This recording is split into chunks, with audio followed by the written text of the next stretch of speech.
In early 2026, tech stock valuations dropped $285 billion in 24 hours. Investors are betting that generative AI models will remove the need for specialized business software entirely. The catalyst was Anthropic's Claude CoWork plugin, a tool designed to automate complex legal tasks like contract reviews that were previously the domain of dedicated software suites.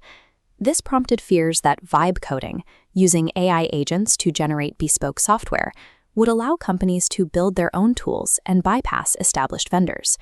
Simply swapping a vendor for an AI agent ignores the underlying operational complexity. True integration requires moving from a strategy of acquiring tools to one of architecting how data and workflows are managed across the organization. Innovation typically forces market realignment rather than total extinction. In the 1980s, video was predicted to kill the film industry. Instead, video dominated training and education, while film production costs tripled for major studio releases, as the two mediums found separate, profitable niches. Similarly, desktop publishing eliminated specialized roles like typesetters, yet commercial print shops hit an all-time high by the mid-90s. The software didn't destroy the industry, but forced scale. New technology often creates more demand for the services it was meant to replace. Just as desktop publishing increased the volume of print, AI agents generate a higher volume of specialized data and tasks that existing software platforms must now organize, secure, and scale. This shift brings us back to the theory of exchange costs.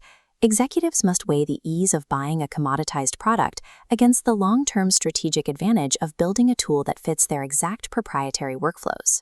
Navigating this requires evaluating operations across a three-tiered architecture, identifying where to standardize common tasks, where your output must differentiate, and exactly where AI creates unique leverage for your firm. Success depends on balancing the stability of established platforms with the flexibility of proprietary AI assets to control future costs. Reclaiming control of software carries risk. Using unverified AI code for critical infrastructure like payroll or procurement can lead to systemic failure. Historian James Cortada compares asking AI to code critical infrastructure to asking people to change flat tires on a car that continues to drive at 60 miles an hour. On one side of the risk spectrum is vendor lock-in, where providers capture data and charge high fees to move it. On the opposite side is operational paralysis, where technical debt from unmanaged internal coding makes it impossible to scale.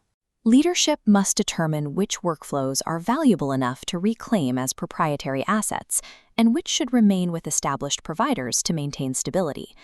Failing to manage this balance leads to a state where unaddressed technical debt renders the organization immobile. Integrating AI at scale requires shifting focus from individual tools to the specialized leadership that defines how those tools interact within your business.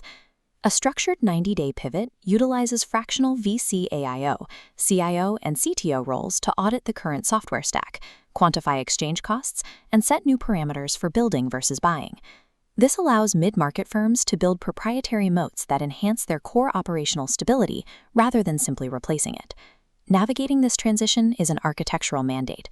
Success depends on redefining the firm's structural relationship with its software stack to ensure long-term autonomy.